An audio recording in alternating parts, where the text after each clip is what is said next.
बहुत ही simple treatment है, experienced treatment है। बहुत सारे फार्मर्स के जानवर इसके साथ ठीक हुए हुए हैं। जॉइंट हिल उन्होंने इंजेक्शन लगाए हैं और उसके बाद उन्होंने मैसेज करके और कॉल्स करके मुझे बताया कि सर जी पता ही नहीं है कि इस बकरी का या इस बकरी के बच्चे का घुटना सूजा हुआ था या नहीं सूजा हुआ था। और जैसे ही जख्म का मुंह ऊपर से बंद होना है, अंदर से जख्म हरा है, उसमें फिर पस पड़ जानी है। फार्मर आपको फिर बुलाएगा या आपके पास हॉस्पिटल लेके आएगा, आप फिर से चीरा दे देंगे, फिर जख्म बंद हो जाएगा, फिर वही केस होगा।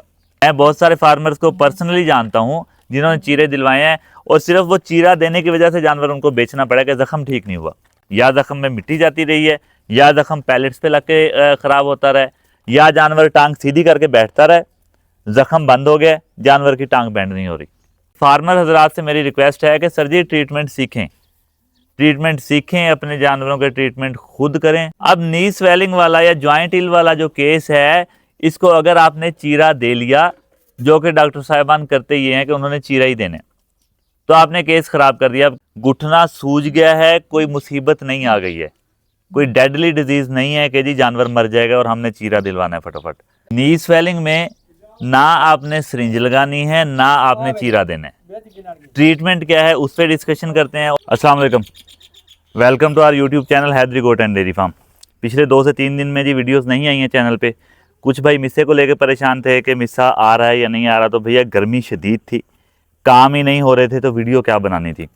बाकी मिस्से की सेल स्टार्ट है, मगर आज हम मिस्से को लेकर नहीं आए हैं, क्योंकि जो हमारा ओरिजिनल मकसद था वो कहीं ना कहीं पीछे रह रहा है। हमारा मकसद था जानवरों के ट्रीटमेंट सिखाना कि ये बीमारी है तो इसका आपने ये इलाज करना है। आज दुखी दिल के साथ वीडियो बना रहा हूँ, क्योंकि फार्मर कहीं भी हो, नुकसान किसी का भी हो, मैं उसे अपना नुकसान समझता हूँ जी। इसी बात को लेके पहले वॉइस मैसेज से पहले मैं बता दूं आपको, जिस तरह आप थंबनेल देख चुके हैं, हम बात करने लगे हैं जो घुटनों पे स्वेलिंग आती है बकरियों के या बकरियों के बच्चों के, यानी कि नेवल हिल कह लें या जॉइंट हिल कह लें। इस पे हमारी आज की होगी जी डिस्कशन। और मेन बात हमारी एक ये होगी कि डॉक्टर साहिबान कहते हैं कि जो फार्मर्स हैं वो अपने जानवरों का खुद ट्रीटमेंट मत किया करें, नुकसान होता है। ये 2 बातें आज हम डिस्कस करेंगे जी। डिस्कशन से पहले वॉइस मैसेज सुनाता हूँ आपको। वॉइस मैसेज तकरीबन 2 मिनट का है। आपने कोशिश करनी है कि कंप्लीट वॉइस मैसेज सुन लें। इससे होगा क्या, आपको हिस्ट्री समझ आ जाएगी केस की, जो केस हम आज डिस्कस करने लगे हैं। देन मैं आपको डिटेल और ट्रीटमेंट बता दूंगा। ये वॉइस मैसेज सुन लें जी, देन हम डिस्कशन स्टार्ट करते हैं जी। अस्सलाम वालेकुम मैतर भाई, क्या हाल है जी? ठीक है, सेहत भी ठीक है, सब खैरियत है जी। जी मलिक का अर्ज कर रहा हूँ जी, अटक सिटी से। जनाब वो यूट्यूब पे कमेंट किया था मैंने आपकी वीडियो के ऊपर, वो नेवरल का केस था। वो बच्ची है मेरे पास तकरीबन 5 महीने की ना, तो मैंने जब ली है तो उसके दोनों घुटने जो है ना वो स्वेल थे। तो वो एक अजीज़ है, उन्होंने बताया कि जेंटम और एक और है पेनाकॉर्ड, ये लगाएं। पेनाकॉर्ड उसकी 2 ml मैंने गोश्त में इंजेक्ट किया, और जो जेंटम था वो तकरीबन 1 सीसी ना, दोनों मतलब उन घुटने जो सूजे हुए थे वहाँ पे किए थे। उससे एक ठीक हो गया था, एक जो है वो ख़त्म होकर फिर दोबारा हो गया। तो फिर वो इस तरह हुआ जी, उसको मैंने डॉक्टर को दिखाया तो उन्होंने फिर कट लगाया। कट लगा के पानी था उसके अंदर, पानी था, तो उसके बाद जी उन्होंने मुझे पानी शन निकाल के और डेक्सा एसपी उन्होंने रेकमेंड किया। 5 दिन मैंने वो लगाया। लास्ट वीक मैंने वो ना डेक्सा एसपी जो है 5 दिन लगाया। उसके बाद मैंने फिर छोड़ दिया ना, तो दोबारा हो गया। कल दोबारा लेके गया तो जो सीनियर डॉक्टर था वो आया, तो उसको भी दिखाया, तो उसने कहा जी अगेन कट लगा के ना वो, क्योंकि उन्होंने सिरिंज पास किया, तो सिरिंज से जो है ना जी वो पस से निकलती थी। वो थोड़ी सी वीडियो मैं आपको बता देता हूँ, तस्वीर सॉरी मेरे पास पड़ी हुई है, वो मैं आपको भेज देता हूँ। और साथ में उन्होंने 2 इंजेक्शन, एक वही पेंसिलिन 5 ग्राम और लॉक्सिन क्या 4 दिन लगाए जी। अच्छा जी, यहाँ तक बात हो गई है। उसके बाद नेक्स्ट वॉइस मैसेज, क्योंकि मोबाइल मेरे पास अपना नहीं होता है वॉइस मैसेज, इसके लिए वो लगा हुआ है रिकॉर्डिंग पे, तो आगे भी सुन लें बात। कल ये गन निकला है जी उसके घुटने से, पहले ये निकला है, फिर दोबारा उन्होंने कट लगाया क्योंकि सुई से निकलता नहीं था। उसके बाद उन्होंने जी दोबारा उसको कट लगा के जैसे ही दबाया ना, तो जिस तरह जमी हुई गोंद नहीं होती जी, इस तरह का पस निकली है इसके अंदर से। तो अभी लॉक्सन और पेंसिलिन 5 ग्राम जी, 5 ग्राम जो है ये तो मैं लगा रहा हूँ। उन्होंने मुझे रेकमेंड किया कि आप 3 सीसी लगाएं और लॉक्सन 2 ml लगाएं जी अब हम करते हैं डिस्कशन स्टार्ट।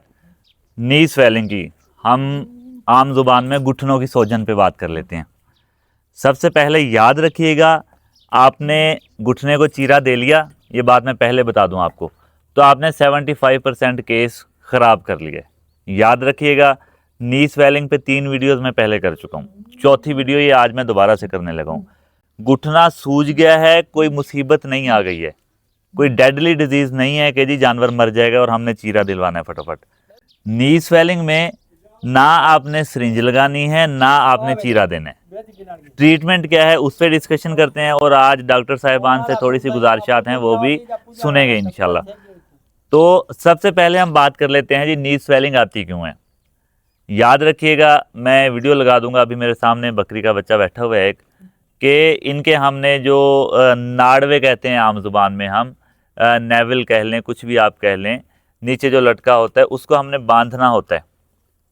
बांध के उसको सिपरेट लगा दें, कुछ भी एंटीसेप्टिक महलूल लगा दें, तो नी स्वेलिंग के तकरीबन 96% केसेस आते नहीं हैं।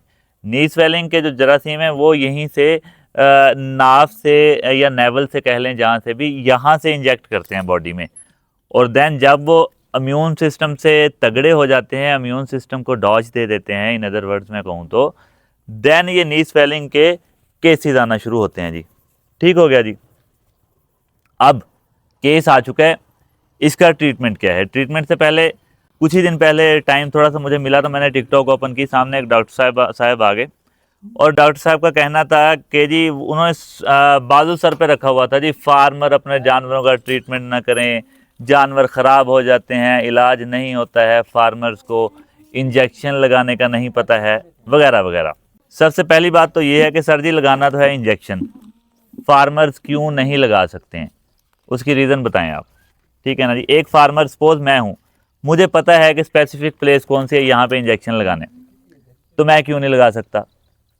ठीक है, आप डिग्री होल्डर हैं, मगर मकसद बात करने का सिर्फ इतना सा है कि अगर एक सपोज फीवर है जी जानवर को, फीवर का ट्रीटमेंट मैं खुद कर सकता हूँ, या XYZ कोई भी फार्मर है वो 150-200 की मेडिसिन लेके फीवर का ट्रीटमेंट कर सकता है, तो वो डॉक्टर साहब को बुलाएगा, डॉक्टर साहब 700-800 रुपये चार्ज करेंगे ना, वो पेट्रोल के पैसे भी लेंगे, वो मेडिसिन के भी लेंगे, वो 100-200 अपना भी लेंगे।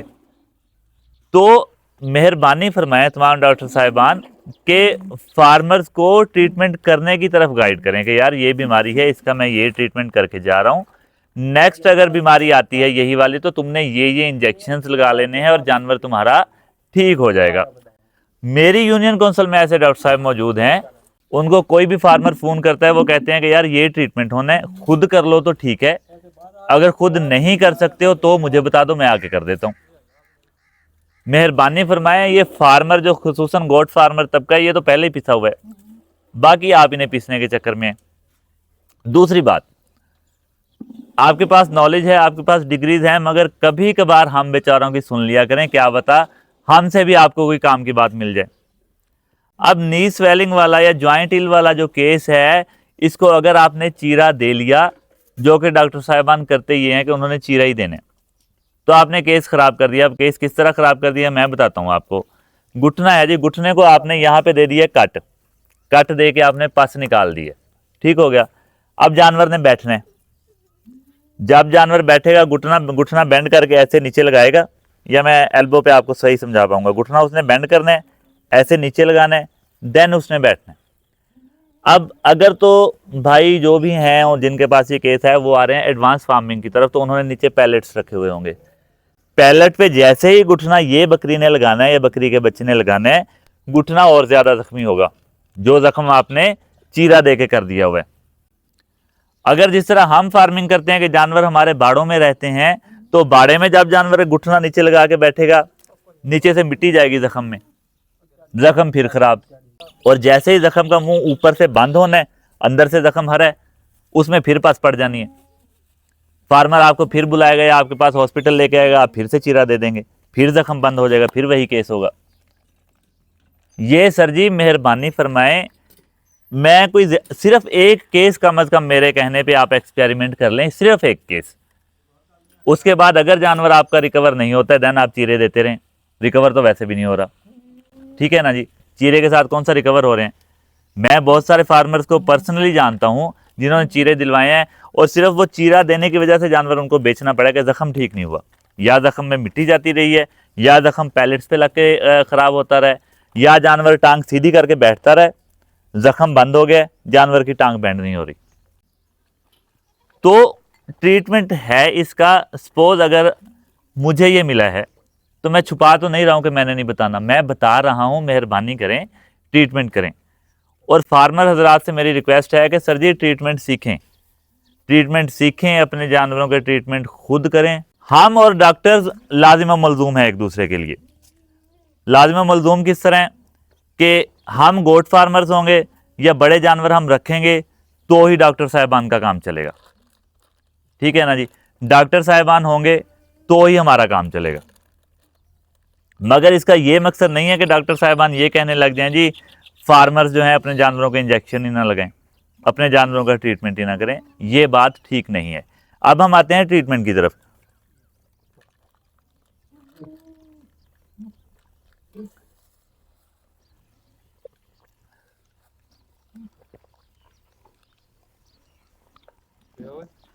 बस यार, ट्रीटमेंट क्या करना है जी, बहुत ही सिंपल ट्रीटमेंट है, एक्सपीरियंस्ड ट्रीटमेंट है। बहुत सारे फार्मर्स के जानवर इसके साथ ठीक हुए हैं। जॉइंट इल उन्होंने इंजेक्शन लगाए हैं और उसके बाद उन्होंने मैसेज करके और कॉल्स करके मुझे बताया कि सर जी पता ही नहीं है कि इस बकरी का या इस बकरी के बच्चे का घुटना सूजा हुआ था या नहीं सूजा हुआ था। इस तरह रिकवरी आती है। सिर्फ एक इंजेक्शन लगाना है आपने, कोई तामझाम नहीं करना है, कोई बहुत ज़्यादा खर्चा नहीं करना है, कोई चीरे नहीं देने। अब चीरा दे लेते हैं। अब ये जो मैंने वॉइस मैसेज सुनाए हैं इन भाई साहब के जो बच्चे को 6 महीने की पाठ है शायद इनकी, चीरा दिया गया, वो मुसीबत बनी पड़ी है। मैंने उन्हें कहा जी ज़ख़म को आपने हरा रखना है, ज़ख़म को कुरेदें डेली, ताकि ज़ख़म के अंदर कुछ ना कुछ हम एंटीबायोटिक स्प्रे करते रहें ताकि ज़ख़म अंदर से भरना शुरू हो। और बाहर से इंजेक्शन लग रहे हैं और उस पर डेली उनको पट्टी बांधनी पड़ती है ताकि ये पैलेट्स पे अगर लगता है तो भी ज़ख्मी ना हो ज़्यादा, अगर वो नीचे बैठता है जानवर तो इसमें मिट्टी ना जाए। ये मुसीबत बनी पड़ी है। इस सब से बचने के लिए 5 ग्राम इंजेक्शन, मैं इसकी पिक्चर लगा दूंगा अगर आपको वीडियो में ठीक तरह से नज़र ना आया। अच्छा, यहाँ पे 2 इंजेक्शन चलते हैं जी, पेनिसिलिन 40 लाख और 5 ग्राम। आपने कोशिश ये करनी है कि 5 ग्राम लगाने। 5 ग्राम में 3 चीज़ें हैं, पेनिसिलिन के अलावा 2 चीज़ें और हैं। जबकि अगर आप पेनिसिलिन 40 लाख लगाते हैं तो इसमें सिर्फ प्रोकिन पेनिसिलिन है। इसमें इसके अलावा प्रोकिन पेनिसिलिन के अलावा बेंजाइल पेनिसिलिन भी है और स्ट्रेप्टोमाइसिन सल्फेट भी है। यानी कि इसमें पेनिसिलिन 40 लाख में एक चीज़ है और 5 ग्राम में 3 चीज़ें हैं। लगाना किस तरह है, डोज कितनी रखनी है, वो मैं आपको बता देता हूँ। अक्सर भाई पूछते हैं कि यार 5 ग्राम जो आप इंजेक्शन बताते हैं इसका नाम क्या है। तो भैया इसका नाम ही 5 ग्राम है, ठीक है ना जी। ये ऊपर लिखा हुआ भी आपको नज़र आ जाएगा 5 ग्राम। अब करना क्या है जी, 5 ग्राम और उसके साथ एंटिल, घुटनों की सोजन का आजमूदा नुस्खा और बेहतरीन ट्रीटमेंट बगैर कट के, बगैर घुटने में सिरिंज लगाने के, सिर्फ इन 2 इंजेक्शन के साथ पॉसिबल है और ये होता है। 5 ग्राम इंजेक्शन में आपने 10 ml एंटिल या एवल मिक्स कर लेना है, सिरिंज भरेंगे, पाउडर में डाल लेंगे। उसके बाद इसको आपने शेक करना है तो ये मिक्स हो जाएगा। जब मिक्स हो जाएगा ये पाउडर जो है ये लिक्विड के साथ मिलके 10 ml के उसको ले जाएगा 13 से 14 ml तक। 13 से 14 ml की अब आपके पास बन गई है डोज। अगर तो आपका जानवर है 3-4 महीने का, फिर आपने आधा इंजेक्शन आज लगा देना है, आधा कल लगा देना है। यानी कि आधा इंजेक्शन आज लगाएंगे तो आधा 24 घंटे के बाद रिपीट करेंगे। 4 इंजेक्शन इसी सीक्वेंस के साथ आपने लगाने हैं। 8 दिन में 4 इंजेक्शन ख़त्म करने हैं। इंजेक्शन लग गए, उसके बाद अगले 15 दिन तक आपने जानवर को कुछ भी नहीं करना है, ना कोई इंजेक्शन लगाना है, ना आपने घुटने की तरफ ध्यान करना है। 15 दिन के अंदर, क्योंकि अब ये फीवर नहीं है कि इधर हमने इंजेक्शन लगाया और 2 घंटे बाद फीवर उतर गया। ये स्वेलिंग है और अंदर पस है, इसके वो पस खुश्क होते टाइम लगता है। इंजेक्शन ख़त्म होने के ठीक 15 दिन बाद आप घुटने देखिएगा, घुटने 100% ओरिजिनल घुटनों की तरह होंगे, स्वेलिंग ख़त्म हो चुकी होगी। अगर जानवर बड़ा है, बॉडी वेट ज़्यादा है, तो फिर वही आधा इंजेक्शन सुबह, आधा इंजेक्शन शाम, 4 इंजेक्शन ही आपने फिर लगाने हैं। 4 इंजेक्शन लगाने के साथ आपका जानवर इंशाल्लाह रिकवर हो जाएगा। सिंपल सा ट्रीटमेंट है, चीरे मत दिलवाएं। और डॉक्टर साहिबान से रिक्वेस्ट है बस आद एहतराम के, सर जी आप भी चीरे मत दें, सिर्फ ये एक दफ़ा ये ट्रीटमेंट करके देखें, एक जानवर पे एक्सपीरियंस कर लें, मैं ज़्यादा नहीं कह रहा हूँ आपको। रिकवर जानवर ना हो फिर कहिएगा कि यार तुमने ट्रीटमेंट बताया था और जानवर रिकवर नहीं हुए। जानवर इंशाल्लाह 100% रिकवरी की तरफ आएंगे। ये थी जी आज की वीडियो। फार्मर भाइयों से दोबारा रिक्वेस्ट है कि नी स्वेलिंग से बचें, नेवल को बांधें। नेवल नहीं आपने बांधा है, नी स्वेलिंग आ चुकी है, चीरा भूल के भी नहीं दिलवाना है, बड़ी मुसीबत में पड़ जाएंगे आप। सिरिंज भी नहीं लगवानी है कि जो पस अंदर है वो सिरिंज लगा के उसके साथ निकाल लें, ये काम भी आपने नहीं करना है। सिंपल यही 5 ग्राम और एवल इंजेक्शन लगाने हैं और जानवर आपका रिकवर हो जाएगा। तो जी ये थी आज की वीडियो। उम्मीद करते हैं वीडियो आपके लिए इन्फॉर्मेटिव साबित हुई होगी और ट्रीटमेंट आपको समझ आ चुका होगा। फिर भी कोई भी इशू हो, ट्रीटमेंट आपको समझ ना आया हो, कोई और मसला हो, आपने डिस्कस करना हो, आप कांटेक्ट कर सकते हैं। कांटेक्ट करने के लिए नंबर आपकी स्क्रीन पे शो हो रहा है 0306 7839907। इस नंबर पर आप किसी भी टाइम व्हाट्सएप पे मैसेज कर लें, कॉल्स कर लें, चाहे नंबर पे कॉल कर लें। इंशाल्लाह मेरी पूरी ट्राई होती है कि मैं सुनूं। तो मिलते हैं इंशाल्लाह नेक्स्ट किसी भी इन्फॉर्मेटिव वीडियो में। तब तक अपना और अपने जानवरों का बहुत सारा ख्याल रखिएगा। अल्लाह निगहबान।